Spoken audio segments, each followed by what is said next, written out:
Hello dear. तो आपका अगली क्लास के अंदर बहुत बहुत वेलकम है। तो इसके अंदर हम जो डिविजिबिलिटी ऑफ नंबर है उसको ख़त्म करने वाले हैं। उसकी लास्ट क्लास है, उसके कुछ बचे खुचे क्वेश्चन हैं, जितने भी तरह के क्वेश्चन आ सकते हैं वो सारे मुझे करवाने हैं। तो उसके बचे खुचे क्वेश्चन जो हैं हम इस क्लास में करेंगे। फिर डिविजिबिलिटी ऑफ नंबर्स, संख्याओं का विभाजीकरण, विभाज्यता, वो ख़त्म हो जाएगी। ठीक है।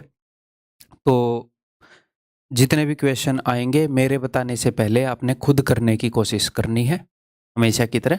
उसके बाद मेरा सॉल्यूशन देखना है। कोशिश करो। A number is formed by writing the first 35 natural numbers side by side. एक संख्या बनाई गई है जिसमें पहली 35 संख्याओं को अगल बगल लिखकर, ये हिंदी में गड़बड़ है, जिसमें पहली 35 नेचुरल नंबर्स हैं, प्राकृतिक संख्याओं।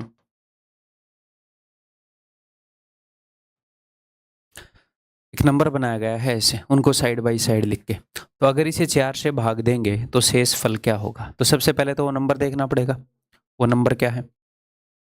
तो वो नंबर कैसे बनेगा? पहली 35 नेचुरल नंबर लिखी है तो 1 2 3 4 5 6 ऐसे ऐसे करके 33 34 35, ये वो नंबर है जिसकी हम बात कर रहे हैं। पहली 35 नेचुरल नंबर्स को साइड बाय साइड लिख के ऐसे। ठीक है, क्लियर है। तो अगर इसको हम 4 से डिवाइड करेंगे तो रिमाइंडर क्या आएगा? तो 4 की डिविजिबिलिटी क्या कहती है? 4 की डिविजिबिलिटी कहती है कि किसी भी नंबर को 4 से डिवाइड करके क्या रिमाइंडर आएगा वो हम चेक कर सकते हैं उस नंबर के लास्ट 2 डिजिट से बने हुए नंबर को डिवाइड करके। इस नंबर के लास्ट के 2 डिजिट क्या हैं? 35। तो अगर आप 35 को 4 से डिवाइड करोगे तो जो रिमाइंडर आएगा वही रिमाइंडर होगा इस नंबर को 4 से डिवाइड करने पर। तो answer will be option 3।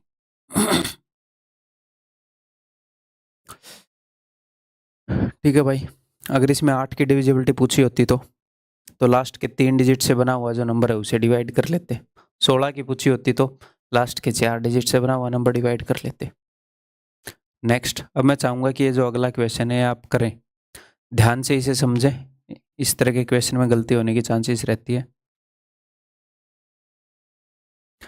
A 100 digit number is formed by writing natural numbers, formed by writing natural number side by side starting from 1। Okay, 1 से शुरू कर प्राकृतिक संख्याओं को अगल बगल लिखकर एक 100 अंकों की संख्या बनाई जाती है। तो यहाँ पर ये जो नंबर है 1 2 3 4 5 एंड सो ऑन, 98 99 और 100, ये वाला नंबर नहीं है, ये वाला नहीं है। यही एक कॉमन मिस्टेक है, जिन बच्चों को नहीं पता वो पहले ये कर देते हैं। यहाँ पर उसने पहले 100 संख्याओं को लिखकर नंबर नहीं बनाया गया, यहाँ पर 100 डिजिट का नंबर बनाया गया है। जैसे लास्ट वाला जो नंबर था उसमें क्या बोला था? फर्स्ट 35 नेचुरल नंबर, पहले 35 नेचुरल नंबर। ठीक है, तो पहले 35 नेचुरल नंबर में ये नहीं है कि 35 डिजिट होंगे, 35 से ज्यादा डिजिट होंगे। कैसे? क्योंकि 1 से लेकर 9 तक, नीचे लिख लेते हैं,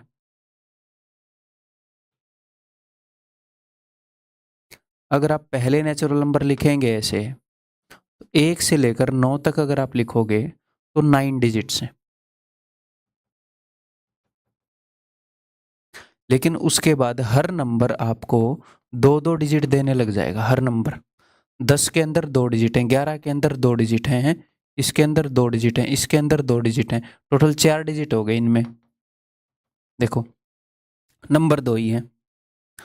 तो हमने पहले 100 नंबर लिखने के लिए नहीं बोला एग्जामिनर ने बोला है कि 100 डिजिट का नंबर। ठीक है जी, अगर आपको 100 डिजिट चाहिए तो उसमें से 9 तो यहाँ पर हो गए, तो 100 माइनस 9 91। अब हर एक नंबर 2 डिजिट दे रहा है, तो मैं यहाँ पर कोशिश करूंगा कि मैं 91 डिजिट्स तो मैं नहीं देख सकता, क्योंकि एक नंबर 2 डिजिट दे रहा है। तो 90 डिजिट्स देने के लिए 90 डिवाइडेड बाई 2 45 नंबर चाहिए होंगे। अच्छा, टोटल 45 नंबर चाहिए होंगे। तो कहाँ तक जाएगी बात? 9 से अगले 45 नंबर। 9 से एक अगला नंबर क्या है? 9 में 1 जोड़ दो 10। 9 से 2 अगला नंबर क्या है? 9 में जोड़ दो 11। तो 9 से 45 अगला नंबर क्या होगा? 9 में 45 जोड़ दो। ठीक है, तो यहां पर कौन सा नंबर आएगा? यहां पर आएगा 9 + 45, 54। 10 से लेकर 54 तक 45 नंबर हो जाते हैं। 44 से पहले क्या आएगा? 43। सॉरी, 54 से पहले क्या आएगा? 53। तो अब तक अपने पास कितने डिजिट हुए हैं? 9 डिजिट, 90 डिजिट, टोटल 99 डिजिट हुए हैं। तो अगले नंबर का एक और डिजिट लेना पड़ेगा, यहाँ पर एक डिजिट यहाँ पर लेना पड़ेगा। तो अगला नंबर कौन सा है भाई? 53, 54, 55। तो 55 है, तो ये वाला तो हम नहीं लेंगे 55 का, सिर्फ ये वाला लेंगे। 100 डिजिट हो जाएंगे, 9, 90 और 1। अब कल को वो 100 डिजिट करवाए, 120 करवाए, 110 करवाए, फर्क नहीं पड़ता, आप ऐसे डिजिट करोगे। इसी के अंदर एक और तरह के क्वेश्चन आते हैं। कैसे क्वेश्चन आते हैं? इसी कंसेप्ट के ऊपर बेस्ड ऐसे क्वेश्चन आ सकते हैं कि एक बुक है जो कि 700 नंबर की बुक है, 700 पेजेस की बुक है। उसके पेजेस पर लिख रखा है 1, अगले पेज पर 2, अगले पर 3, ऐसे ही लास्ट पेज पर 700। तो उस बुक के पेज नंबर लिखने में टोटल कितने डिजिट यूज हुए?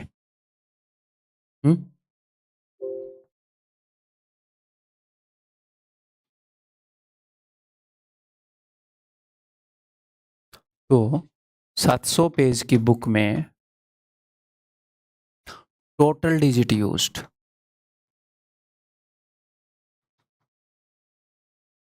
Used to write page numbers.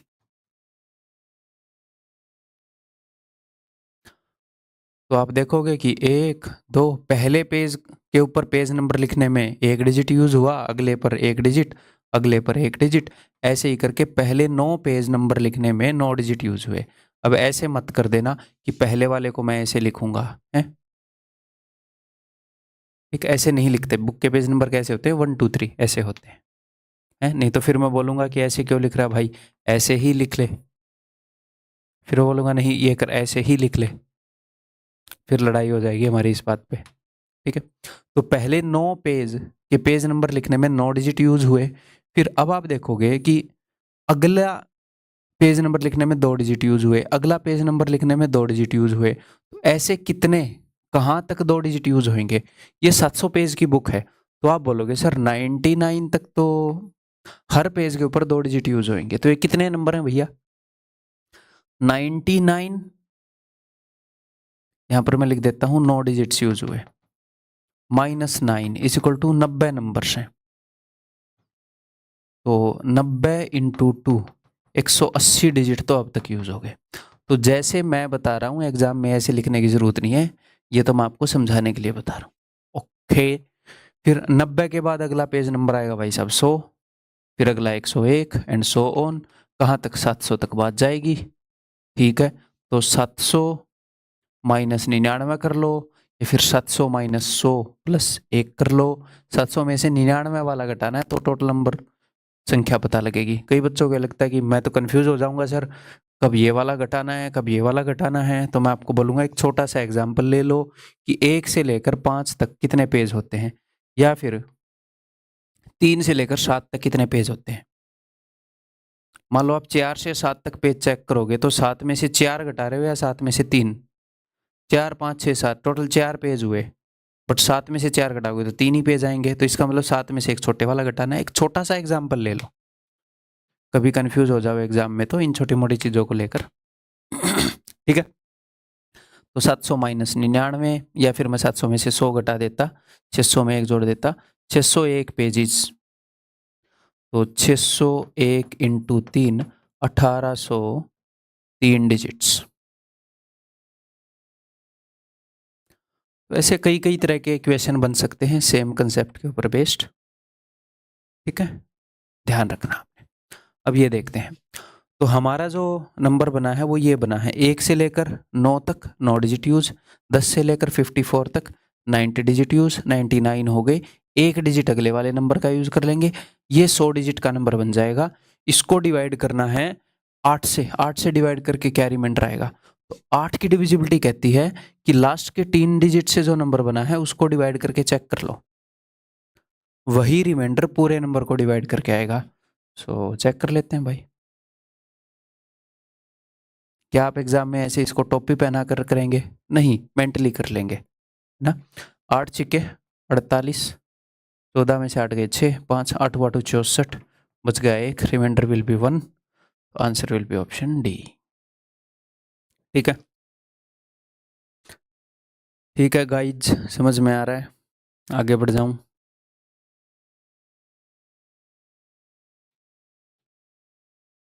ये क्वेश्चन किया जाए भाई। What is the sum of all the possible values of k? k की सभी पॉसिबल वैल्यूज, सभी संभावित मानों का योग निकालना है। For which A 7 digit number this is divisible by 3, जिसके लिए ये 3 से डिविजिबल हो जाए। अब 3 की डिविजिबिलिटी क्या कहती है? 3 की विभाज्यता डिविजिबिलिटी कहती है कि इसका सम ऑफ डिजिट 3 से डिविजिबल होना चाहिए। ठीक है जी, तो वो लगा देते हैं।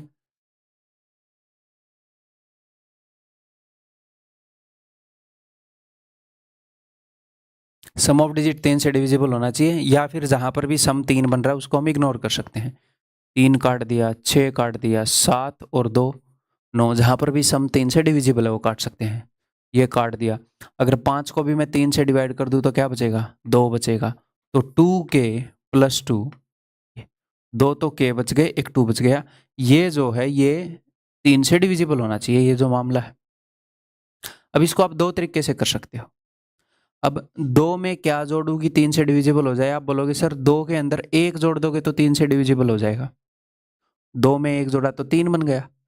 तो 2k की एक पॉसिबल वैल्यू आ गई 1। अब 1 के अंदर 3 जोड़ दो। क्यों सर? क्योंकि 3 की डिविजिबिलिटी चेक कर रहे हैं। अगर 2k की वैल्यू 4 हुई तो ही बात बन जाएगी। करके देख लो, 4 और 2 6। अगली पॉसिबल वैल्यू के लिए फिर 3 जोड़ दो, 4 और 3 7 और 3 10। एक तो ऐसे कर सकते हो, तो ऐसे करोगे या ऐसे नहीं करोगे ये क्वेश्चन पर डिपेंड करता है। एक दो क्वेश्चन होंगे तो आप समझ जाओगे। या तो मैं 2k की पॉसिबिलिटी निकाल लूं, फिर 2k की वैल्यू 1 नहीं हो सकती क्योंकि k की वैल्यू हाफ हो जाएगी, तो 2k की वैल्यू 4 हो सकती है। कुछ पॉसिबल वैल्यूज को आप ऐसे काट दोगे। 2 इंटू के की वैल्यू ओड तो नहीं हो सकती ना। और k की, इसने क्या बोला है? k की सभी पॉसिबल वैल्यूज का सम बताओ। फिर तो ऐसे ही करना पड़ेगा, सारी पॉसिबल वैल्यू निकालनी पड़ रही है ना। ऐसे ही करते हैं। कई बार क्वेश्चन में कुछ और छोटी सी चीज पूछता है, उसमें इतने केसेस लिखे बिना बात बन जाती है। देखो, तो 2 में 1 जोड़ूंगा तो 3 बन जाएगा। एक पॉसिबल वैल्यू निकाल ली तो बाकी सारी पॉसिबल वैल्यू मैं 2k की निकाल रहा हूँ। तो 1 4, मैं 3 3 जोड़ता जा रहा हूँ। 10 और 3 13 और 3 16 और 3 19, 19 हो नहीं सकता। k की वैल्यू मैक्स 9 हो सकती है, 9 दूनी 18, 2 डिजिट का मैक्सिमम 18 हो सकता है। बार बार किया हमने, ठीक है। अब इसकी 2k की वैल्यू ऑड भी नहीं हो सकती, तो भैया ये हमने काट दिया। तो ये सारी पॉसिबल वैल्यू किसकी हैं? 2k की हैं, k की नहीं। तो k की क्या वैल्यू होगी यहाँ के लिए? 2। यहाँ के लिए k की वैल्यू क्या होगी? 5। यहाँ के लिए k की वैल्यू क्या होगी? 8। तो 8 और 2 10 और 5 15, आंसर इस ऑप्शन है। ठीक है, टेंशन नहीं लेनी। कई बार आपको एक क्वेश्चन के अंदर दिमाग लगाया तो वैसा ही दिमाग लगाने का फिर से दिल करता है। मैं आपके दिल को अच्छे से समझता हूँ। अगला क्वेश्चन, तो अपनी एक्सपर्टीज को आजमाने का मौका मिलेगा, मतलब प्रैक्टिस भी साथ साथ करवाऊंगा, मैं करवा ही रहा हूँ अब तक।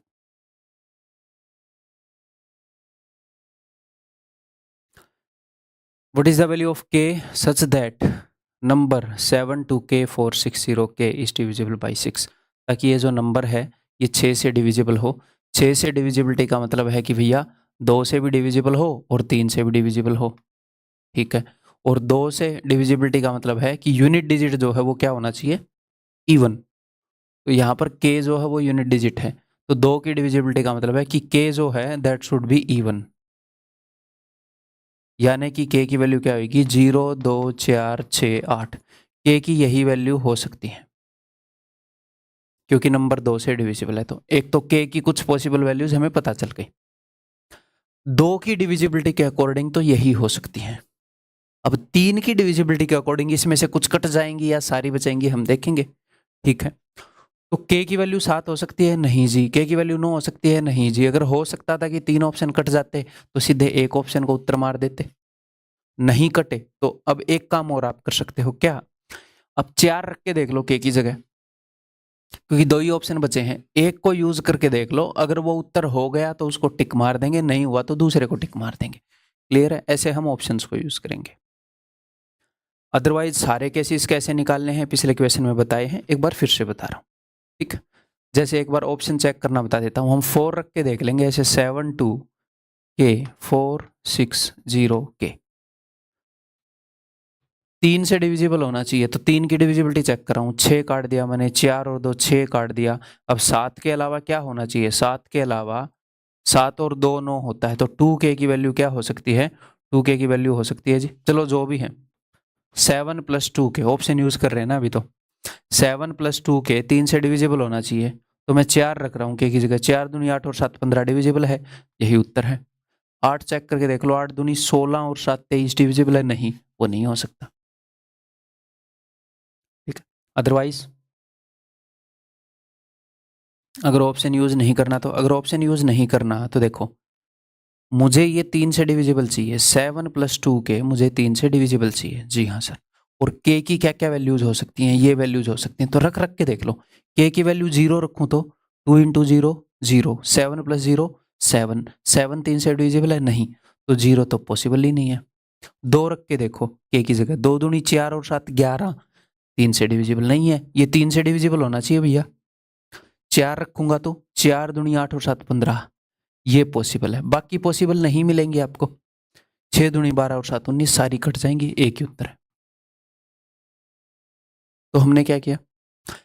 ये नंबर दो चीजों से डिविजिबल होना चाहिए, हमने उन दोनों की डिविजिबिलिटी चेक कर ली। 2 से डिविजिबल है तो के की कुछ वैल्यूज आई, 3 से डिविजिबल है तो भी के की कुछ वैल्यूज हो सकती हैं। दोनों को यूज करोगे तो सारी पॉसिबल वैल्यूज जो हैं, जो दोनों कंडीशन को सेटिस्फाई कर रही हैं, वो मिल जाएंगी। ठीक, और प्रैक्टिस करेंगे। नेक्स्ट क्वेश्चन पर चलते हैं। बताओ।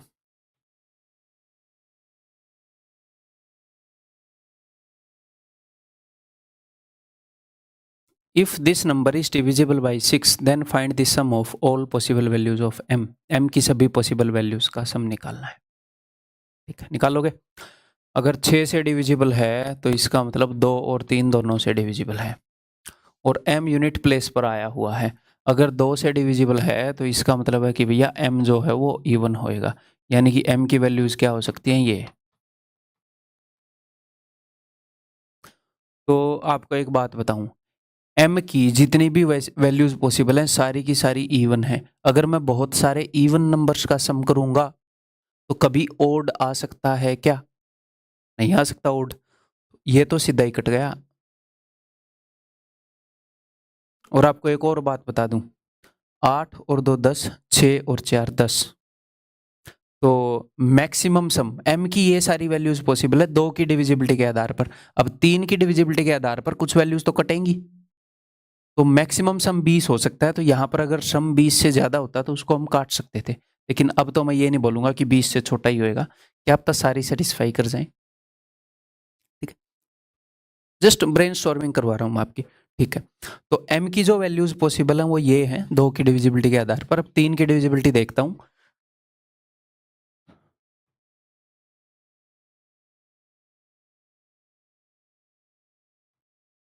तो 3 से डिविजिबल है तो यानी कि भैया काट देते हैं, जहां पर भी सम 3 बन रहा है। 3 काट दिया, 6 काट दिया, 7 और 2 9 काट दिया, 8। अब 8 + 2m, this should be divisible by 3, तो इसकी वैल्यू क्या हो जाएगी? इसकी एक पॉसिबल वैल्यू हो गई 1।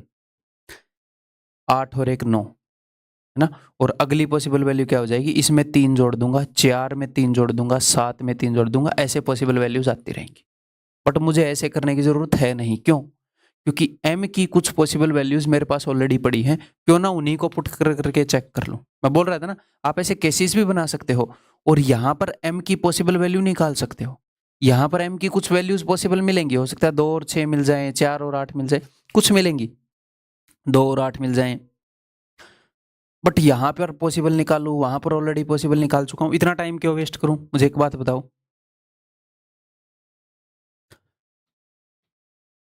मैं वहीं से m की ये ही वैल्यू पॉसिबल है तो मैं देख लेता हूँ उस कंडीशन के हिसाब से वो है। तो इस कंडीशन में कौन कौन सी चेक कर रही है। अगर मैं m की जगह 0 पुट कर रहा हूँ तो सेटिस्फाई कर रहा है क्या यहाँ पे। 0 इंटू 2 8 3 से डिवाइड हो रहा है नहीं। अगर मैं पुट कर रहा हूँ 2 तो सेटिस्फाई कर रहा है। 2 दूनी 4 और 8 12 सेटिस्फाई कर रहा है।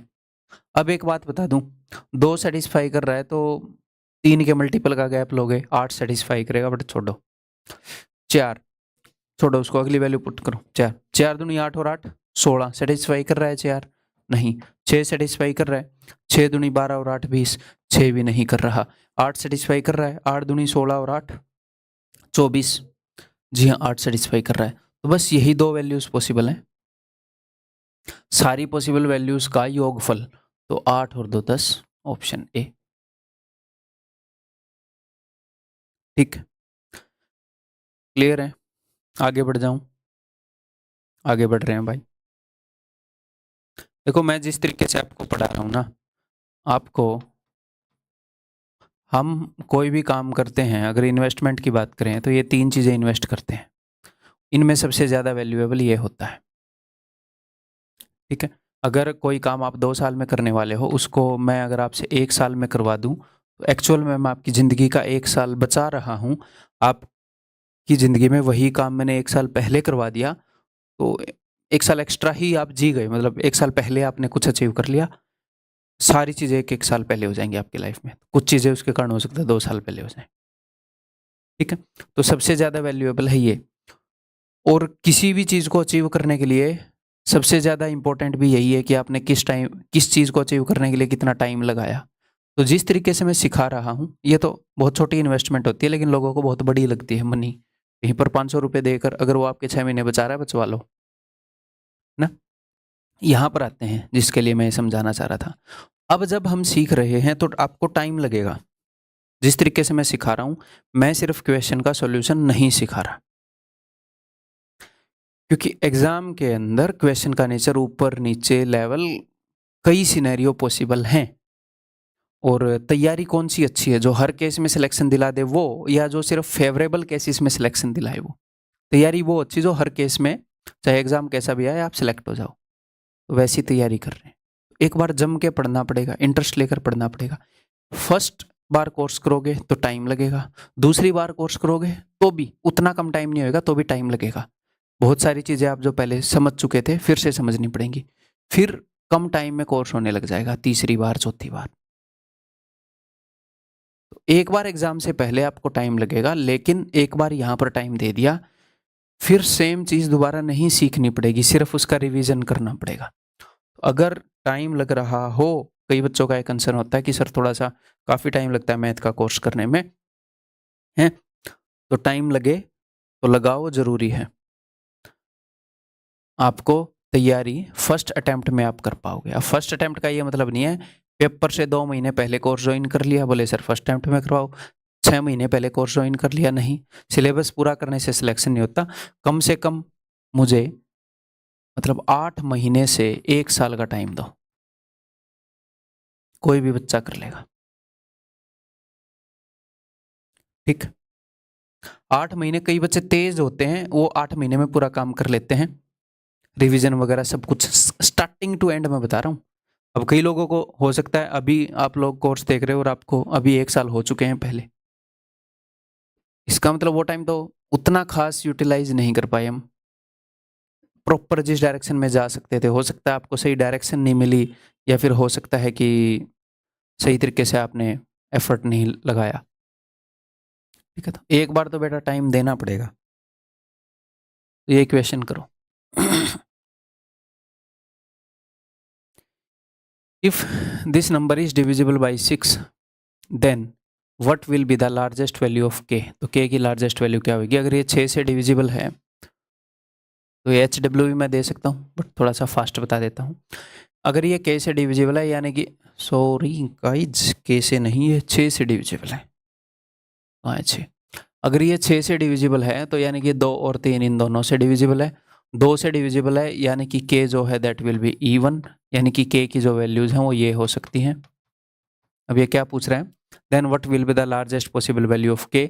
तो मैं 9 को काट दूंगा। अब लार्जेस्ट पॉसिबल वैल्यू 8 6 4, तो एक तो मेरे पास ये ऑप्शन है कि मैं पहले 8 रख के देख लूं, अगर वो सेटिस्फाई कर जाए। कैसे रखोगे वैल्यू? वैल्यू रखने के लिए 3 से डिविजिबल हमें चाहिए, तो जहां पर भी सम 3 से डिविजिबल है मैं वो काट रहा हूं। 3 काट दिया, 6 काट दिया, 5 और 4 9 काट दिया, यानी कि 2k should be divisible by 3। तो k की मैं क्या वैल्यू रखूं? क्या 8 रखूंगा तो बात बनेगी? नहीं। 2 इंटू 8, ना तो 2 कट रहा 3 से, ना 8, तो कैसे कटेगा प्रोडक्ट? ना 4 कट रहा ना 2, तो a की वैल्यू सेटिस्फाई करेगी, दैट इज ऑप्शन। ठीक है, खत्म। क्लियर है भाई? तो k की a की वैल्यू हो सकती है यहां से क्या? 6, और कोई वैल्यू हो ही नहीं। 0 भी हो सकती है, a की वैल्यू 0 होगी तो भी बात बन जाएगी, बट उसने लार्जेस्ट वैल्यू पूछी है, तो 0 और 6 पॉसिबल है, बस लार्जेस्ट 6 होगी।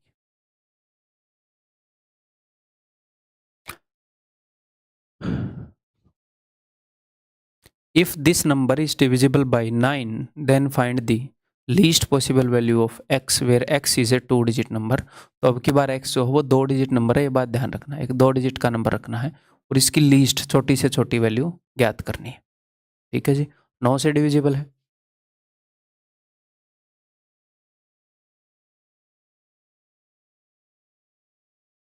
जहां पर भी सम 9 से डिविजिबल बन रहा है काट दो, 5 और 4 9 काट दिया। ठीक है, 7 और 6 13 और 8 21। 21 को अगर मैं 9 से डिवाइड कर दूं, 9 दूनी 18, 3 बचेगा।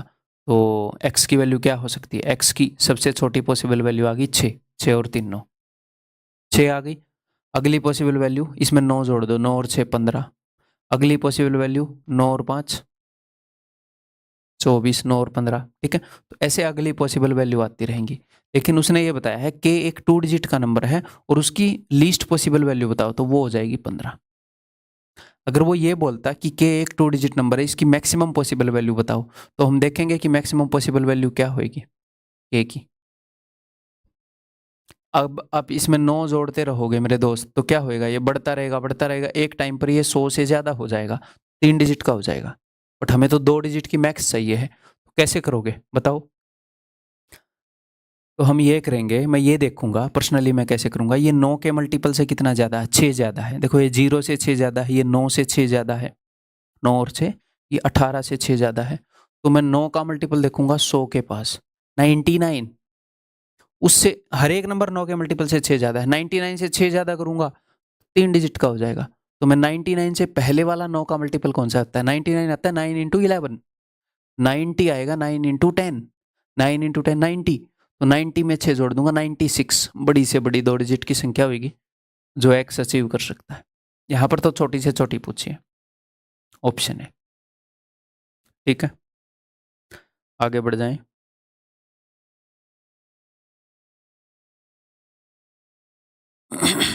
बताओ, what is the product of largest and smallest possible values of m for which this number is divisible by 9? बताओ।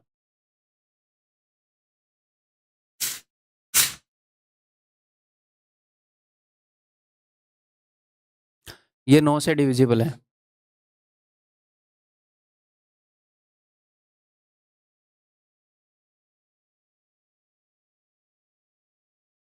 जहां पर भी सम 9 से डिविजिबल है काट रहे हैं, 5 4 9 8 और एक 9, 3 बच गया और 3 बार m बच गया, तो 3m प्लस 3, ये जो है भाई साहब 9 से डिविजिबल होना चाहिए। ठीक है, तो m की मैं क्या क्या वैल्यू रखूं कि ये 9 से डिविजिबल हो जाए?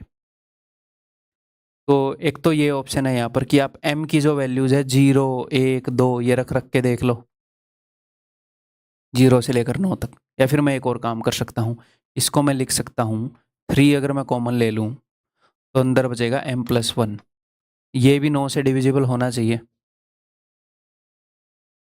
है ना?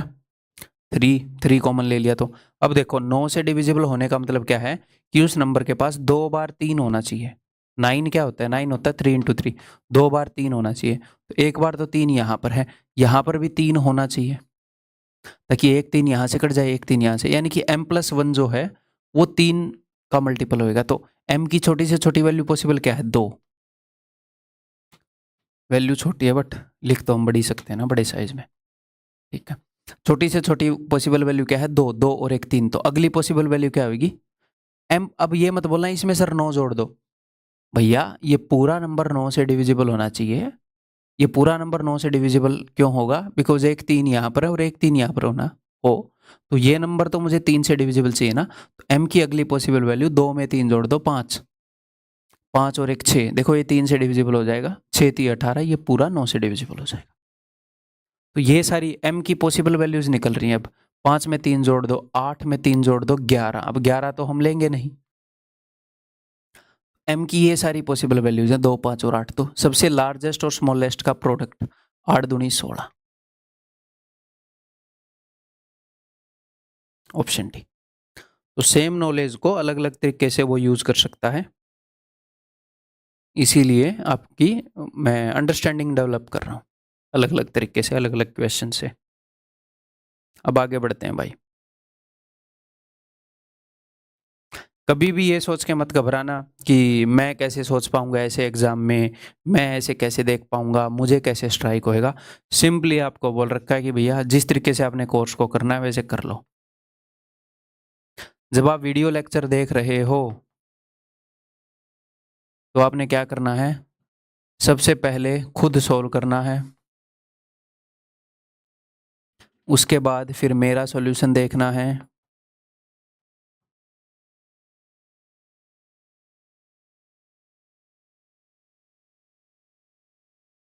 एक मिनट रुको यार,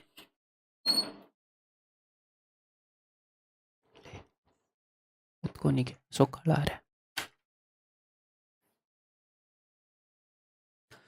उसके बाद मेरा सॉल्यूशन देखना है, और उसके तुरंत बाद जो प्रैक्टिस के लिए पीडीएफ मिलती है, तुरंत बाद मान लो मैं एक क्लास में कितने इक्वेशन करवा लेता हूँ, 15 से 25 के बीच में इक्वेशन हो सकते हैं क्लास के बीच में। ज़्यादा बड़े इक्वेशन है तो 15, छोटे छोटे इक्वेशन है तो 25। तो वीडियो देखते ही उसी दिन या फिर उसके तुरंत बाद सोल्व कर लो पीडीएफ को, बिकॉज आप वीडियो में कर चुके हो 2 बार, तीसरी बार कर रहे हो आप, तो आप काफ़ी फास्ट कर दोगे, उतना टाइम नहीं लगेगा। तो इसको मैं बोलता हूँ एक बार कोर्स देखना। जब आप पहली बार कोर्स देख रहे हो फर्स्ट टाइम, तो ये आपका काम होगा। जब आप सेकंड टाइम कोर्स देखोगे तो कई बच्चे बोलते हैं सर क्यों ना मैं पीडीएफ से ही सोल्व कर दूं। तो दोस्त पीडीएफ से सोल्व कर लो, कोई दिक्कत नहीं है, बट क्यों ना मेरी वीडियो को ही पीडीएफ की तरह ट्रीट कर लो। पॉज करो, और पीडीएफ में भी तो एक क्वेश्चन ही दिखता, क्वेश्चन दिख रहा है स्क्रीन पर, उसको सोल्व कर लो, और फास्ट स्पीड पर एक बार फिर प्ले भी कर लो उसका सॉल्यूशन, ताकि आप मेरा सॉल्यूशन भी देख लो। आप मेरे से क्वेश्चन सोल्व करना नहीं सीख रहे, आप मेरे से सीख रहे हैं कि इस तरीके से क्वेश्चन सोल्व करना है। मेरी अंडरस्टैंडिंग को आप अपनी अंडरस्टैंडिंग बनाना चाह रहे हैं, तो जिस वे से मैं सोल्व कर रहा हूं उसको बार बार देखना पड़ेगा, तो दोबारा उतना टाइम नहीं लगेगा जितना पहली बार लग रहा है। बहुत बार ऐसा होगा कि खुद जल्दी सोल्व कर लोगे, पहले काफ़ी टाइम दे रहे थे, दोबारा जल्दी कर लिया, काफ़ी कम टाइम में दोबारा कोर्स हो जाएगा, और तीसरी बार तो बहुत कम टाइम में। ऐसे 3 बार कर लोगे तो आपको ये सोचना ही नहीं कि मैं ऐसे कैसे सोच पाऊंगा, मुझे ये स्ट्राइक होगा कि नहीं। नहीं, अगर आप एक बीज लगाते हो और ये सोचते हो क्या पेड़ हरा भरा होगा कि नहीं, क्या इस पेड़ में कितनी टहनियाँ आएंगी, नहीं, आप अपना काम करते रहो, पेड़ खुद बड़ा हो जाएगा। तो यही आपका काम है, यही आपका इनपुट है, रिजल्ट अपने आप आएगा। टेंशन लेनी ही नहीं है, काम करना है, एक्शन पुट इन करना है, ठीक है, क्लियर। तो अभी रिलैक्स होके देखते रहो, दैट्स इट, खत्म, काम अपने आप हो रहा है, आपको कुछ करना नहीं है, यही तो काम है जिससे रिजल्ट आएगा। If this is divisible by 9 where b is an odd number, find the sum of all the possible values of a। थोड़ा सा बढ़िया क्वेश्चन है, तो मे भी आपका टाइम लग जाए, करते हैं जी। ये 9 से डिविजिबल है,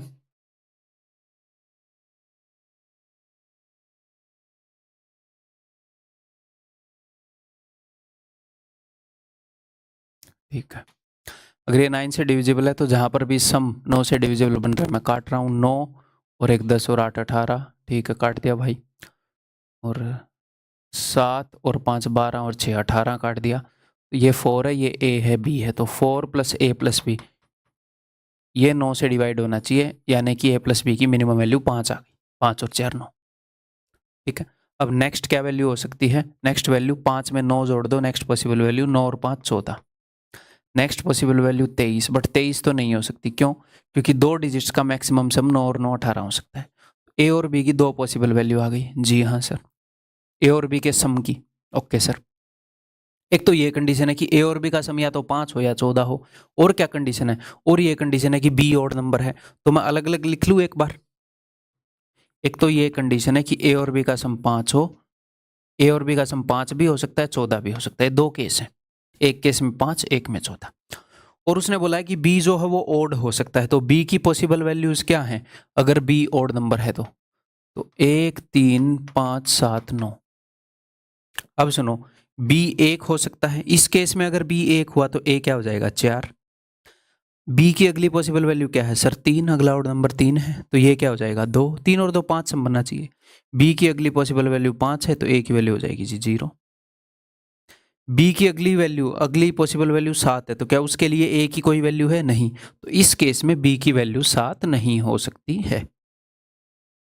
अगला केस, अगर दोनों का सम 14 है, तो अब यहां पर अगर मैं बी की वैल्यू 1 रखूं तो ये 13 हो जाएगा। तो ऐसे मत स्टार्ट करो, ए की वैल्यू 13 नहीं हो सकती।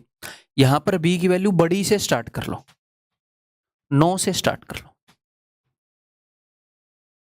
अगर बी की वैल्यू 9 हो सकती है, बड़े से छोटे की तरफ आ जाएंगे, तो ये हो जाएगा जी 5। बी की अगली पॉसिबल वैल्यू है 7, तो ये हो जाएगा जी 7। बी की अगली पॉसिबल वैल्यू है 9 7 और ये 5, तो ये हो जाएगा जी 9। 9 और 5 14। अगली पॉसिबल वैल्यू होएगी ही नहीं बी की, वो 3 हुई, तो ये क्या हो जाएगा? 11, जो कि नहीं है पॉसिबल। ठीक है, इस केस में ये के ये वैल्यूज पॉसिबल है, इस केस में ये वैल्यूज पॉसिबल है। वो क्या पूछ रहे हैं? ए के सभी संभावित मानों का योग, ए के जो जो भी पॉसिबल वैल्यूज है उन सब का सम। तो ए की क्या क्या वैल्यू पॉसिबल है? 0 पॉसिबल है, 2 पॉसिबल है, 4 पॉसिबल है, 5 7 9। इन सब का सम कर लो फिर। 0 plus 2 plus 4 plus 5 plus 7 plus 9 that is equal to 4 2 4 5 11 20 और 7 27। Option B. ठीक है, क्लियर है? अंडरस्टैंडिंग बूस्ट करने के लिए क्वेश्चन दिया है। आगे बढ़ जाऊं अब मैं। कभी कभी एक आधे क्वेश्चन में ऐसे फील होगा कि यार इसके सॉल्यूशन को मैं एक बार फिर से देख लूं, एक बार फिर से कर लूं, उतना अच्छे से समझ में ना आए तो है, तो आपको कर लेना चाहिए तुरंत ही, एक बार फिर से गो थ्रू हो जाओ सारी स्टेप्स में से। अब मैं आगे बढ़ रहा हूं भाई।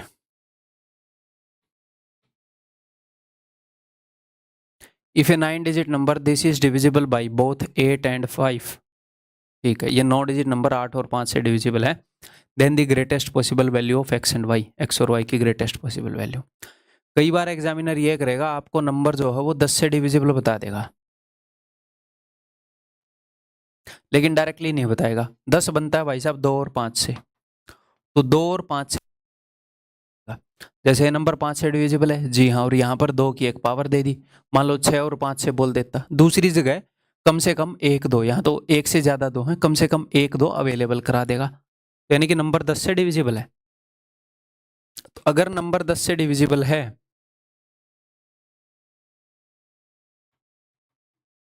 हम्म, 8 है तो यहाँ पर 2 भी है, 5 है ही, 10 से डिविजिबल है, तो 10 से डिविजिबल नंबर का यूनिट डिजिट हमेशा 0 होएगा। 10 इंटू 3 30, 10 इंटू 5 50, 10 इंटू 17 170, एंड में 0 आना ही है। तो इसका मतलब y की वैल्यू सीधी मिल गई कि भैया 0 है, 10 से डिविजिबल है। आगे क्या है? Then the greatest possible values of x and y, x और y की ग्रेटेस्ट पॉसिबल वैल्यू। तो y की वैल्यू पहले x की वैल्यू दी होगी, फिर y की, तो y की वैल्यू तो 0 ही हो सकती है, तो 2 ऑप्शन तो कट जाएंगे। अब आप क्या करोगे क्वेश्चन में? 6 और 0, 2 और 0 से बड़ी है, हमें ग्रेटेस्ट निकालनी है। 6 और 0 रख के देखोगे, सेटिस्फाई कर गए तो इसको मार दोगे, नहीं तो 2 0 को टिक मार दोगे। ठीक, क्लियर है? तो ये 8 और 5 से डिविजिबल है, तो ठीक है, y को मैंने 0 रख दिया। अब मुझे x की वैल्यू निकालनी है, तो x की वैल्यू अगर मुझे निकालनी है तो किस चीज़ की डिविजिबिलिटी यूज करूं? 8 की यूज करूंगा। क्यों? क्योंकि 8 की डिविजिबिलिटी कहती है कि लास्ट के 3 डिजिट से बना हुआ नंबर 8 से डिविजिबल हो, तो उसके अंदर x की इन्वॉल्वमेंट आ रही है ना? तो 8 की डिविजिबिलिटी चेक करूंगा। तो 7 समथिंग और एंड में है 0। x की जगह मैंने खाली छोड़ दी, तो ये 8 से डिविजिबल होना चाहिए। तो मैंने 8 की डिविजिबिलिटी में आपको क्या बताया, वैसे तो कई बच्चों को अब सीधा दिख जाएगा कि ये 0 है तो इसे इग्नोर मार दो, भले ही सिर्फ ये नंबर 8 से डिविजिबल चाहिए मुझे, उसको इग्नोर मार दो, अब 0 है तो ठीक है। वैसे ये 4 से डिविजिबल चाहिए, वो 0 है तो उसमें 10 आ गया। थोड़ा मैं कॉम्प्लेक्स नहीं करना चाह रहा, ठीक है। तो ये 8 से डिविजिबल चाहिए, तो मैंने आपको क्या बताया है कि यहाँ पर जो भी एक पॉसिबल वैल्यू होगी उसमें 8 जोड़ने पर अगली पॉसिबल वैल्यू आती है। 8 से आधा है 4, इसमें 4 जोड़ने पर, और यहाँ पर जो भी वैल्यू है उसमें 2 जोड़ने पर अगली पॉसिबल वैल्यू आती है। तो यहाँ पर 2 जोड़ने पर अगली पॉसिबल वैल्यू आती है, तो मैंने ये बताया कि 2 से डिवाइड करके रिमाइंडर को सिर्फ रिमाइंडर मान सकते हो आप, जो भी रिमाइंडर आता है सिर्फ वो वाली वैल्यू लिख सकते हो। तो अगर मैं 7 को 2 से डिवाइड करूँ तो 2 3 6, एक रिमाइंडर बचता है। सर उससे क्या फ़ायदा होता है, उससे फ़ायदा होता है अब आप इजीली जज कर पाओगे कि 1 समथिंग एंड 0 ऐसी कौन सी वैल्यू है जो 8 से डिवाइड हो, क्योंकि आपको टेबल से याद है 25 तक। तो 1 0 0, अगर मैं यहाँ पर 0 रखूँ 100 8 से डिविजिबल नहीं है। 1 1 0 110 8 से डिविजिबल नहीं है। 1 2 0 8 से डिविजिबल है। तो यहाँ पर पहली पॉसिबल वैल्यू x की आ गई 2, और अब मैं इस वैल्यू में 4 जोड़ता जाऊंगा, 2 और 4 6, और अगली पॉसिबल वैल्यू आती रहेगी, क्योंकि 8 की डिविजिबिलिटी है। इसमें 8 जोड़ोगे तो अगली पॉसिबल वैल्यू, इसमें 4 जोड़ोगे तो अगली पॉसिबल वैल्यू।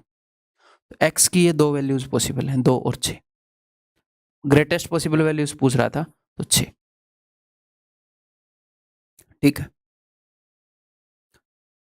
क्लियर है, आगे बढ़ जाऊं।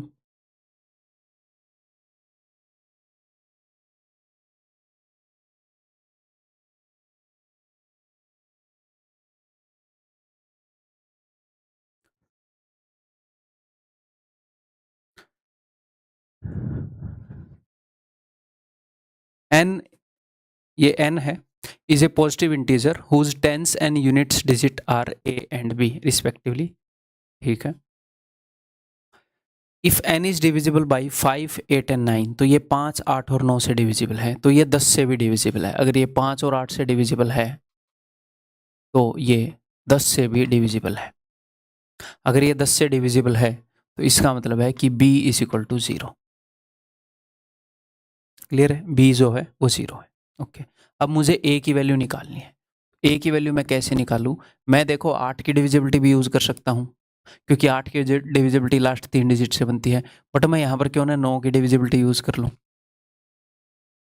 ना, 9 की भी यूज़ कर ही सकते हैं, ईजी रहती है सम ऑफ डिजिट। तो एक बार 9 की यूज़ कर लेता हूँ, फिर देख लूँगा। तो 4 7 5 a, और यहाँ पर है जी 0, ये 9 से डिविजिबल होना चाहिए। तो जहाँ पर भी सम 9 बन रहा है काट दूंगा, 5 और 4 9, 7 है। 7 के अलावा यहाँ पर एक 2 होना चाहिए, 7 और 2 9, तो a की एक पॉसिबल वैल्यू आ गई 2।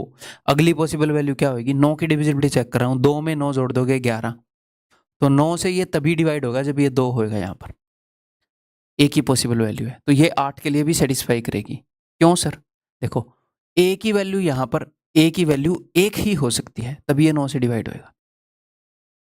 अदरवाइज कुछ और हुआ तो ये 9 से डिवाइड होएगा ही नहीं, और ये 9 से डिवाइड हो रहा है। अदरवाइज आप चेक कर सकते हो 8 से चेक करोगे, अगर यहाँ पर 2 है तो 520 8 से डिवाइड होएगा, ठीक है। तो a की वैल्यू मिल गई, b की वैल्यू मिल गई, तो then what is the value of this 10a plus b। तो एक और काम आप कर सकते थे यहाँ पर, बिकॉज b की वैल्यू 0 आ गई, b की वैल्यू 0 आ गई, तो 10 इंटू समथिंग उत्तर होना था, तो इनको सीधे सीधे काट सकते थे। हो सकता है ऐसे ही 3 कट जाए। तो मैं आपको, देखो ये अंडरस्टैंडिंग मैं आपको बताता हूँ, बट सिर्फ इसके बेस पर मैं एक क्वेश्चन सोल्व करके कभी भी आगे नहीं बढ़ता। मैं पूरी अंडरस्टैंडिंग बताता हूँ, क्यों, क्योंकि ये तो क्वेश्चन के अंदर एक कमजोरी है। अगर कमजोरी मिल गई तो यूज कर लेंगे, नहीं तो नहीं। कमजोरी के सारे नहीं जाएंगे, मैं मेथड सारे आने चाहिए। तो ए की वैल्यू है 2, 10 इंटू 2 20 प्लस 0, उत्तर is equal to 20, option.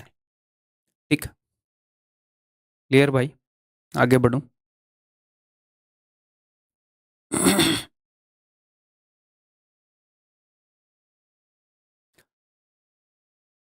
Find the greatest possible value of a plus b for which the 8 digit number is divisible by 15। ये 15 से डिविजिबल है, तो अगर ये 15 से डिविजिबल है तो इसका मतलब ये 5 और 3 दोनों से डिविजिबल है। और अगर ये 5 से डिविजिबल है, 5 से डिविजिबल का मतलब है कि यूनिट डिजिट यानी कि ए जो है वो या तो 0 होगा या 5 होगा। 5 से डिविजिबल है तो ठीक है जी। तो बाकी 5 की डिविजिबिलिटी की ये कंडीशन है कि ए 0 या 5 होगा। उसने पूछा क्या है, greatest possible value of A plus B. ठीक है जी। अब ये मत सोचना कि ग्रेटेस्ट पॉसिबल वैल्यू पूछी है तो ए की वैल्यू 5 ही हो सकती है। मोस्ट प्रोबेबली 5 होगी, बट ऐसा भी तो हो सकता है ना कि जब ए की वैल्यू 5 है तो बी की वैल्यू 1 निकली, और जब ए की वैल्यू 0 निकली तो बी की वैल्यू 9 निकली। तो हमसे तो ए प्लस बी की मैक्सिमम वैल्यू पूछी है ना, तो वो तो इस केस में है। चांसेस होते हैं कि जब ये ज़्यादा है तो ही सम ज़्यादा आएगा, अदरवाइज कभी कभी ऐसी कंडीशन भी बैठ जाती हैं, तो सतर्क रहना है। ठीक है, ओके जी। अब 3 की डिविजिबिलिटी चेक कर रहा हूँ।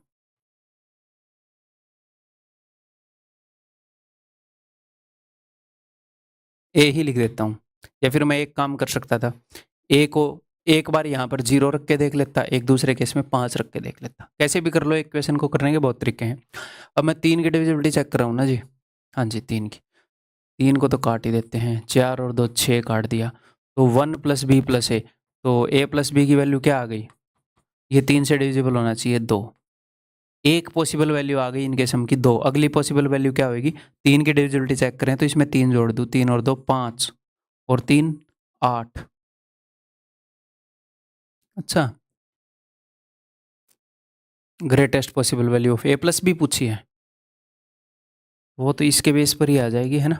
ए प्लस बी की ग्रेटेस्ट वैल्यू पूछी है ना, तो ए प्लस बी की वैल्यू सबसे छोटी हो सकती है 2। अगली पॉसिबल वैल्यू 3 जोड़ा 5 में, 3 जोड़ा 8 में, 3 जोड़ा 11 में, 3 जोड़ा 14 में, 3 जोड़ा 17। 2 डिजिट का सम 9 और 9 18 हो सकता है। तो ए और बी की मैक्स वैल्यू, अब तक मैंने इसको यूज नहीं किया है कि ए 0 है या 5 है। अब देखो, ए और बी की मैक्स वैल्यू 17 है, बट क्या 17 पॉसिबल है? अगर ए और बी की मैक्स वैल्यू 17 है तो ध्यान से सुनिएगा, ए की मैक्स वैल्यू 5 ही हो सकती है, तो इसको होना पड़ेगा जी 12। तो ये तो पॉसिबल ही नहीं है। अगर ए और बी की मैं मैक्स वैल्यू 14 मानूं तो ए की मैक्स वैल्यू 5 है, उसके लिए बी को होना पड़ेगा 9। 9 और 5 14, तो बी 9 हो सकता है, कोई दिक्कत नहीं है। तो this is the answer, option C. ठीक, अलग अलग तरह के क्वेश्चन है, आपकी अंडरस्टैंडिंग डेवलप की जा रही है। बहुत बढ़िया तरीके से अरेंज करके चूज करके क्वेश्चन को लगाया गया, बहुत मेहनत से, है ना, और वही मेरा काम है। आगे बढ़ूं, ये देखो भाई, इजी है क्वेश्चन। स्टेटमेंट को देखकर मत डरना कि ताले की बात आ गई, फलाना ढिमकाना आ गया। इजी है बहुत। ए 4 डिजिट पिन से A B C D of a lock has different non zero digits. तो नॉन जीरो डिजिट हैं, ओके जी, और डिफरेंट डिजिट हैं, ए बी सी डी की वैल्यू अलग अलग है। ठीक है भाई। द डिजिट सेटिस्फाई, डिजिट्स ये सेटिस्फाई करते हैं कि बी जो है वो ए का डबल है, सी जो है वो बी का डबल है, और ठीक है, यानी कि ये उसका पिन है ताले का, बी इज ट्वाइस ऑफ ए, इस ए का डबल है बी, इस बी का डबल है सी, और इस सी का डबल है डी। ओके जी, तो पिन बताओ, पिन किससे डिविजिबल होगा इनमें से? दिखने में ट्रिकी लग रहा है बट इजी है, थोड़ा सा दिमाग दौड़ाओ। मैं चाह रहा हूँ कि आप डायरेक्टली मेरा सॉल्यूशन मत देखा करो।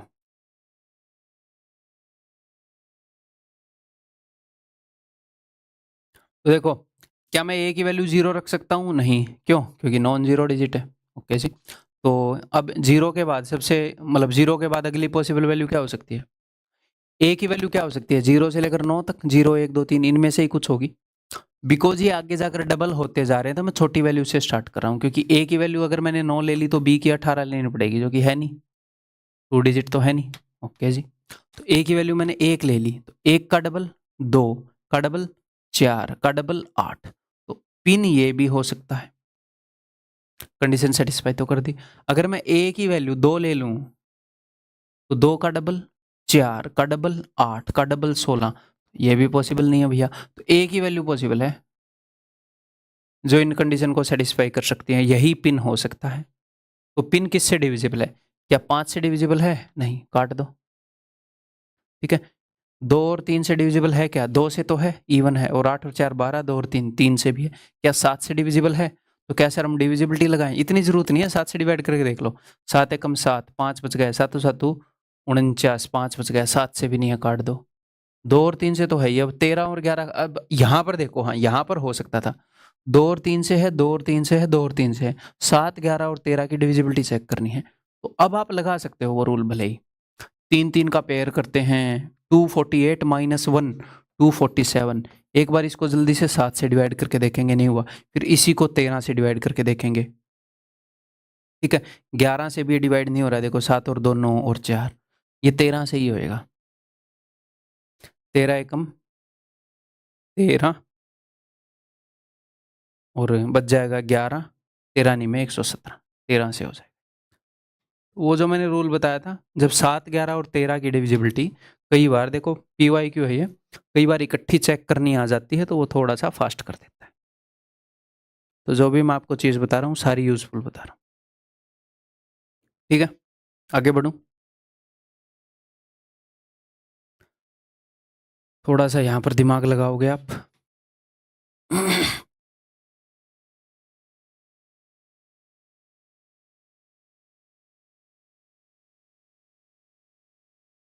If this number is divisible by 144, अगर ये 144 से डिविजिबल है, तो यानी कि 16 इंटू 9, 16 नहीं में 144।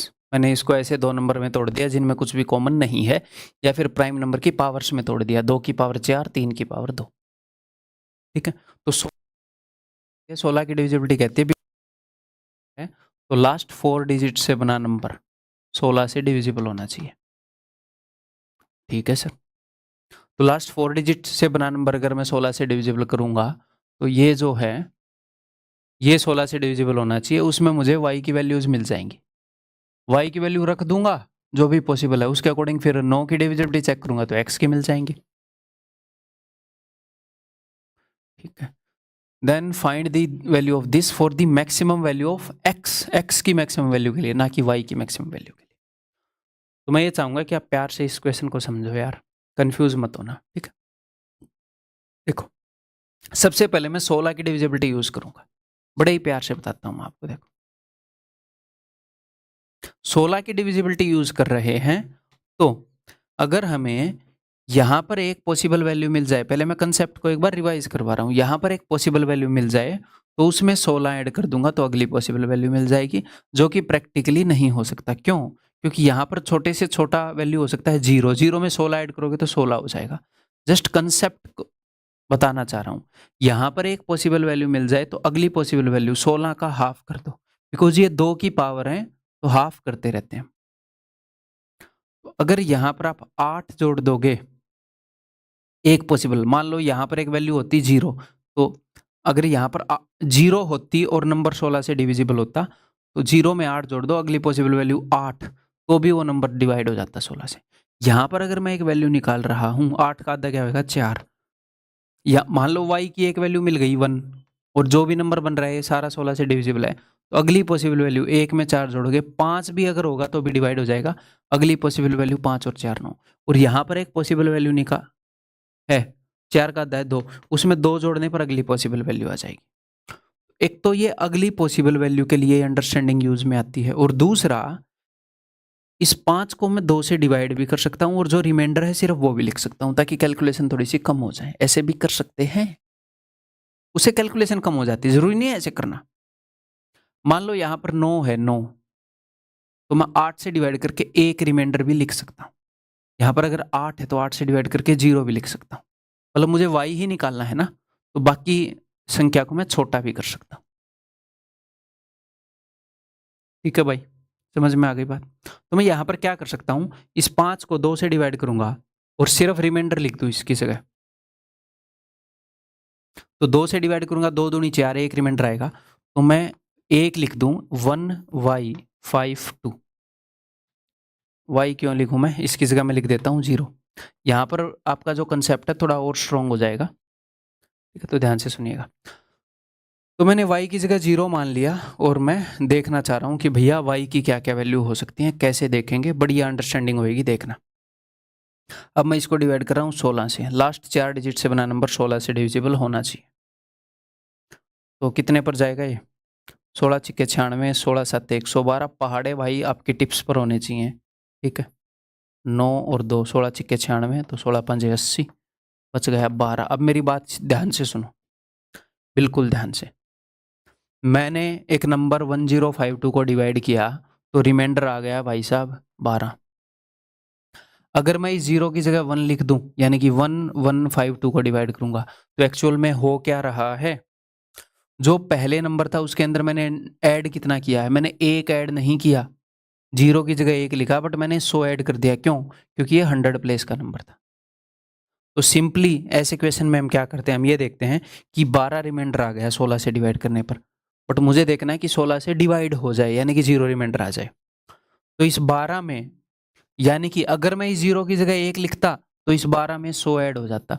तो क्या 12 प्लस 100 क्या 112 डिवाइड हो जाता है 16 से? 16 7 112 हो जाता है। तो इस 0 की जगह 1 करने से बात बन जाएगी। अगर ये नहीं होता तो मैं ये देखता कि क्या इस 0 की जगह मैं 2 करूं, यानी कि 200 इसके अंदर जोड़ दूं, 212 क्या डिवाइड हो रहा है? ऐसे फिर चलेगी, फिर एक पॉसिबल वैल्यू आ जाएगी, जैसे यहां पर आ गई y की एक पॉसिबल वैल्यू आ गई, क्या आ गई? 1। तो अगर y की एक पॉसिबल वैल्यू आ गई, अब आप क्या देखोगे, ये कौन सा प्लेस है भाई साहब? 100 प्लेस। 16 की डिविजिबिलिटी चेक करें, 16 का आधा, 8 का आधा 4, 4 जोड़ने पर अगली पॉसिबल वैल्यू, 4 जोड़ने पर अगली पॉसिबल वैल्यू, अगली पॉसिबल वैल्यू 13 है, 2 डिजिट की हो गई। तो y की ये सारी पॉसिबल वैल्यूज हैं, ठीक। अब मैं क्या करूंगा, y की सारी पॉसिबल वैल्यू आ गई, उसने x की मैक्सिमम वैल्यू के लिए बोला है, तो अब भैया 9 की डिविजिबिलिटी चेक करेंगे, और क्या है करते हैं। तो 9 की डिविजिबिलिटी यहीं पर काटा पीटी मार दूं, है ना। 5 और 4 9, जो भी 9 से डिविजिबल है 9 को काट दिया भाई। 5 और 5 10 और 8 18 को काट दिया मैंने। 7 और 2 9 को काट दिया। अब देखो 6 प्लस एक्स प्लस वाई, ये 9 से डिविजिबल होना चाहिए, यानी कि इसकी वैल्यू मिल गई 3। अगली पॉसिबल वैल्यू क्या होगी? 9 और 3 12। अगली पॉसिबल वैल्यू 9 और 12 21, जो कि हो नहीं सकती दो सिंगल डिजिट नंबर की। तो एक्स और वाई का सम या तो 3 होएगा या 12 होएगा, ठीक है। तो अब देखो, अगर x और y का सम 3 हुआ, मुझे x की मैक्सिमम वैल्यू निकालनी है, जो कि कब आ सकती है? जब दोनों का सम 12 हो। जब x और y का सम 12 हो और x की वैल्यू में, सॉरी, y की वैल्यू में छोटी से छोटी ले लूं, तो x की वैल्यू बड़ी से बड़ी आएगी। बट मैं दोनों केस करके दिखाऊंगा। तो x और y का सम 3 है, x की बड़ी से बड़ी वैल्यू निकालनी है, तो y की मिनिमम वैल्यू लूंगा। y की मिनिमम वैल्यू है 1, तो यहां पर x की वैल्यू 2 हो जाएगी। और अगर x और y का सम हुआ 12, मुझे x की बड़ी से बड़ी वैल्यू निकालनी है, तो y की छोटी से छोटी वैल्यू अगर मैं 1 लूं, तो इसकी वैल्यू हो जाएगी 11, जो कि नहीं है पॉसिबल, दो डिजिट नंबर। तो y की सबसे छोटी ना लेकर अगली बड़ी लूंगा, अगली सबसे छोटी लूंगा 5, तो फिर x की वैल्यू हो जाएगी 7, 7 और 5 12। तो ये वाला केस है, x की मैक्स वैल्यू 7 हो सकती है। इसके लिए आपको ये बताना है, तो 7 दूनी 14, 5 दिए 15, √29, ठीक है। ये क्वेश्चन ब्रेनस्टॉर्मिंग के लिए दिया था। डेवलप हो, 16 की डिविजिबिलिटी आ जाए तो वो भी हैंडल हो, ठीक है। क्लियर है? ये इस लेक्चर का लास्ट क्वेश्चन है।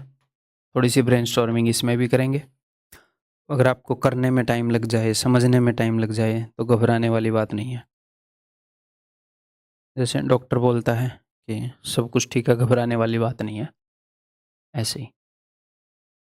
पहले इंडियन मूवीज़ में आपने देखा था कि एंड में कुछ बात, मतलब मरने की टाइमिंग ऐसी होती थी कि बताओ ये किसने किया, कि ऐसे कि किशन बोल रहा है ऐसे, कि किशन बोल ही नहीं पाएंगे, मतलब कितनी एग्जैक्ट टाइमिंग होती।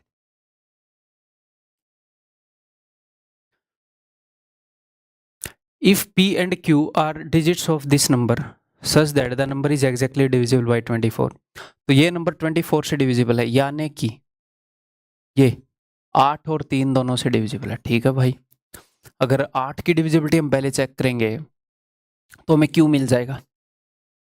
ठीक है, तो फिर हम 3 की डिविजिबिलिटी चेक करके पी निकाल लेंगे। ठीक है, 8 की डिविजिबिलिटी देखो, इसमें 8 जोड़ूं, इसमें 4 जोड़ूं, 8 का आधा 4, इसमें 2 जोड़ूं, तो आप इस 5 को 2 से डिवाइड भी कर सकते हो और रिमाइंडर लिख सकते हो। तो 2 से डिवाइड करोगे तो 2 दूनी 4, एक रिमाइंडर, तो 1 खाली और 2। अब क्यू की वैल्यू अगर मैं 0 रख दूं तो बात बनेगी नहीं, 102 तो डिवाइड नहीं होता, 112 डिवाइड होता है 14 8 112। देखो पहाड़े बार बार लिखो, रोज लिखो, पहाड़े लिखने से ही आपकी कैलकुलेशन कई जगह पर, सिर्फ यहीं पर नहीं कई जगह पर बहुत फास्ट हो जाएगी। तो एक पॉसिबल वैल्यू 1 आ गई, तो अगली पॉसिबल वैल्यू क्या होगी भाई साहब?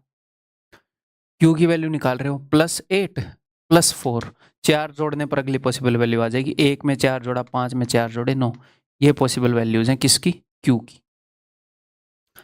Which of the following can not be the value of P into Q? P into Q की वैल्यू क्या नहीं हो सकती? क्या हो सकती है, नहीं पूछा, क्या नहीं हो सकती। तो इनमें से 3 वैल्यू तो हो सकती होंगी, बाकी एक नहीं हो सकती होगी।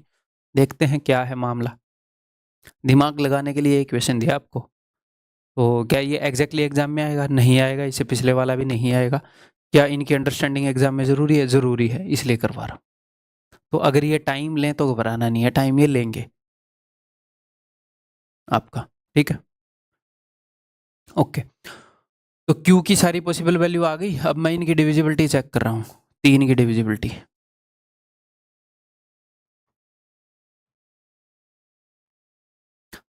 तीन से डिविजिबल को मैं काट दूंगा, 3 सम बनेगा तो 3 काट दिया मैंने, 5 और 4 9 काट दिया। वैसे 5 और 4 9 काटना चाहिए था, ताकि 7 और 2 9 भी काट पाए। 5 और 4 9 काट दिया, 7 और 2 9 काट दिया। ये 9 है क्या? 9 और पी, ठीक है, ये काट दिया, 2 बच गया। तो P प्लस Q, अब जैसे मैं यहाँ पर +2 भी लिख देता हूँ, एग्जाम में आपको ये लिखने की जरूरत नहीं है, मैं समझाने के लिए लिखता हूँ कि 7 और 2 9 ऐसे अलग से। ठीक, तो P और Q की एक वैल्यू क्या हो सकती है? 7 हो सकती है। अगली पॉसिबल वैल्यू क्या आएगी? अच्छा, 3 से डिविजिबल चाहिए क्या हमें? 3, तो सबसे छोटी पॉसिबल वैल्यू तो 1 हो सकती है इसकी, सॉरी 1, 2 और 1 3। 1 में 3 जोड़ दूंगा, 4 और 3 7 और 3 10 और 3 13 और 3 16 और 3 19 तो हो नहीं सकती। मैक्स 2 डिजिट का सम 18 हो सकता है। ठीक है, तो पी और क्यू की पॉसिबल वैल्यूज ये है, पी और क्यू के सम की। ठीक है, क्लियर है? तो देखो क्यू की ये सारी वैल्यूज हैं पॉसिबल। क्यू की वैल्यू 1 होएगी तो पी की बहुत सारी वैल्यू हो सकती हैं। तो मैं, ताकि आप अच्छे से समझ जाओ, वहां पर अच्छे से लिख देता हूं। देखो, अगर क्यू की वैल्यू 1 हुई तो पी की वैल्यू क्या क्या हो सकती है, ये मैं लिख रहा हूं। ठीक है, क्योंकि क्यू की वैल्यू 1 है तो p प्लस क्यू का सम 1 भी हो सकता है। तो p प्लस क्यू का सम 1 हुआ तो इस 1 में से मैं 1 को घटाऊंगा, 0 वैल्यू आएगी। फिर से बता देता हूं, p और q का सम 1 है, इनके सम में से अगर मैं q की वैल्यू घटाऊंगा तो p की वैल्यू आएगी ना। q की वैल्यू अगर 1 है तो p की वैल्यू 0 भी हो सकती है, और p की वैल्यू मैं यहां पर भी लिख सकता हूं, कई तरीके से लिख सकते हैं इसको। मैं छोटा करने की कोशिश नहीं कर रहा, मैं समझाने की कोशिश कर रहा हूं। ठीक है, तो अगर q की वैल्यू 1 है, ऐसे लिखना बढ़िया रहेगा इसको, it implies that P is equal to, अगर Q 1 है तो P क्या होएगा? तो P 0 हो सकता है। दोनों का सम 4 है, उसमें से Q 1 है तो 4 माइनस 1 3 हो सकता है, 7 माइनस 1 6, 10 माइनस 1 9। अब 13 माइनस 1 12 नहीं हो सकता। ठीक है भाई, ओके जी। अगर Q की वैल्यू 5 है, it implies that P is equal to, तो P क्या हो सकता है भाई? एंड से लग जाता हूँ। ठीक है, स्टार्टिंग से तो दोनों का सम 1 तो हो ही नहीं सकता, एंड से लग रहा हूँ मैं। 16 में से 5 गए 11 भी नहीं हो सकता, 13 में से 5 गए 8 हो सकता है P, और 10 में से 5 गए 5 हो सकता है भैया, और 7 में से 5 गए 2 हो सकता है, और कुछ हो सकता है, नहीं हो सकता। और अगर Q की वैल्यू 9 है तो इट इम्प्लाइज दैट P की क्या क्या वैल्यू हो सकती है? अगर Q की वैल्यू 9 है तो इन दोनों का सम 16 होएगा, तो 9 और 7 16, ये 7 हो सकता है। 13 में से 9 गए 4 हो सकता है। 10 में से 9 गए 1 हो सकता है। ठीक है, अब वो बोल रहा है P और Q का मान क्या नहीं हो सकता, हमें कैसे पता चलेगा? उड़ा करके देखेंगे। देखो P और Q का मान क्या हो सकता है, 1 इंटू 0 0 भी हो सकता है। ऑप्शन देखो, 0 कहीं नहीं है। 1 इंटू 3 3 भी हो सकता है। 1 इंटू 6 6 भी हो सकता है। 1 इंटू 9 9 भी हो सकता है। तो ये तो उत्तर नहीं है। 9 तो इनका मान हो सकता है, तो जो भी पॉसिबल है उनको काटेंगे। 5 8 40 भी इनका प्रोडक्ट हो सकता है। 5 5 25, 5 दूनी 10 भी इनका प्रोडक्ट हो सकता है भैया, ये तो उत्तर नहीं है। 9 7 63 भी इनका प्रोडक्ट हो सकता है। 9 चौके 36 भी हो सकता है। हालांकि अब तो एक ये उत्तर बच गया, 9 एकम 9 भी हो सकता है। ऐसे आप एलिमिनेट करोगे और एक उत्तर बच जाएगा। ठीक, क्लियर है? तो ये क्वेश्चन सिर्फ इसलिए है कि भाई कभी कभी मान लो थोड़े से एक्सट्रीम केसेस बनाने पड़ जाएं, तो आपको क्या लगता है, मैं आपसे ये एक्सपेक्ट कर रहा हूं कि अब भी अगर एग्जाम में ये क्वेश्चन आए और आप कर लो, मैं ये भी एक्सपेक्ट नहीं कर रहा। एग्जाम क्लियर करने के लिए ये भी नहीं चाहिए। मैं तो ये चाह रहा हूं कि इसको छोड़ दो, अब भी आए तो मतलब तो भी इसको छोड़ दोगे। चाह तो यही रहा हूं कि कर लोगे तो अच्छा है, तब भी इसको छोड़ दोगे तो आपके सिलेक्शन पर, आपकी रैंक पर कोई फर्क नहीं पड़ता। जो टफ क्वेश्चन है उनको कम टाइम में नहीं करना होता एग्जाम में, जो इजी क्वेश्चन है उनको कम टाइम में करना होता है, जो मॉडरेट क्वेश्चन है उनको ठीक ठाक टाइम में करना होता है, और जो डिफिकल्ट क्वेश्चन है उनको अगर आप कर भी लो तो भी एनफ है, चाहे ज़्यादा टाइम में कर लो। तो सर ज़्यादा टाइम तो एग्जाम में नहीं होता, वही तो निकालना है। टाइम रिड्यूस यहाँ पर करना है। टाइम कभी भी डिफिकल्ट क्वेश्चन में रिड्यूस नहीं करना, ना ही वो होगा कि डिफिकल्ट क्वेश्चन को कम टाइम में कर दोगे, नहीं करोगे कभी भी। तो वो अनरियलिस्टिक एक्सपेक्टेशन रखो ही मत। हाँ, डिफिकल्ट क्वेश्चन के लिए टाइम निकाल पा रहे हो कि नहीं, वो यहां पर निकलेगा। प्रैक्टिस से ये कम टाइम में होने लग जाएंगे, वो अपना मोटिव है। समझ में आ गई बात? तो क्या मैं आपको एग्जाम को इजी दिखाने की कोशिश कर रहा हूँ? इजी दिखाने की कोशिश नहीं करना, मेहनत तो करनी है, टाइम तो बहुत ज़्यादा जाएगा। बट जो आप मेहनत करोगे उससे आपको क्या एक्सपेक्ट करना है, उससे क्या रिजल्ट आ सकता है, क्या रिजल्ट हमें चाहिए, वो क्लियर होना चाहिए। मेहनत तो जितनी ज़्यादा करोगे उतनी जल्दी करने लगोगे क्वेश्चंस को, उतनी ज़्यादा एक्यूरेसी आएगी, रिजल्ट उतना ही ज़्यादा अच्छा होता रहेगा। ये थोड़ी है कि ऐसे ही टॉप 100 में रैंक आ जाएगी, मेहनत चाहिए होगी। बट टॉप 100 वाला कर क्या रहा है? क्या वो डिफिकल्ट क्वेश्चन को कम टाइम में कर रहा है? नहीं, वो डिफिकल्ट क्वेश्चन के लिए टाइम निकाल ले रहा है, ईजी और मॉडरेट क्वेश्चन को जल्दी करके। और टाइम निकल जाता है, उसने इतनी सारी प्रैक्टिस करी है, तो बस वो क्वेश्चन निकल जाता है, भले ही टाइम लेके निकल जाए। दूसरा कैंडिडेट जिसने मेहनत नहीं करी, वो इजी और मॉडरेट में ही फंसा रहेगा, प्लस डिफिकल्ट क्वेश्चन दिखते ही उसका कॉन्फिडेंस डाउन हो जाएगा और वो उसमें भी टाइम वेस्ट कर देगा। ये हो रही है रियल कहानी। ठीक है, तो भाई अगली वीडियो के अंदर मिलता हूँ। इस वीडियो में सारे क्वेश्चन हो गए हैं। ठीक है, ऐसे ही लगे रहो, आप लगे रहोगे तो रिजल्ट की तरफ बढ़ते रहोगे। ये सिंपल सोल्यूशन है। ठीक है, बाय बाय।